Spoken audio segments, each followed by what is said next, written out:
সরকার কতদিন টিকবে এটা তো আল্লাহ মাহবুদ জানেন। আল্লাহ ছাড়া কারোর বলার ক্ষমতা আছে?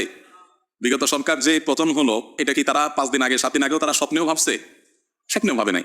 আমরা অনেকেই হয়তো আছি যে আজকে রাত্রে আমার মৃত্যু, বা 1 ঘন্টা আমার মৃত্যু লেখা আছে, 2 মিনিট পর আমার মৃত্যু লেখা আছে, আমি বলতে পারি। তো কিছু বিষয় আছে ভবিষ্যতে কি হবে না হবে এটা একমাত্র জানেন আল্লাহ রাব্বুল আলামিন, আর কেউ।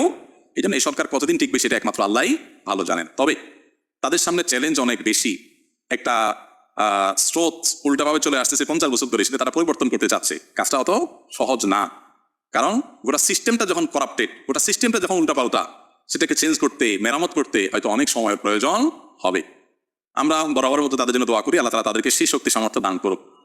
তারা আবার ভালো করতে গিয়ে ইসলাম বিরোধী জিনিসপত্র যেন ঢুকে সমাজটাকে নষ্ট না করে, এটা কোনো সতর্কতার জায়গা। যদি সেরকম কিছু করে তারা, বা জনগণের আশা আকাঙ্ক্ষার খেলাফ কিছু করে, তাহলে আগের গুণের যে পরিণাম হয়েছে তার চেয়ে ভয়াবহ পরিণাম তাদেরও হবে। কারণ এদেশে মানুষ মাথায় তুলতে দেরি আছে, দেরি করে, পায়ের নিচে নিতে দেরি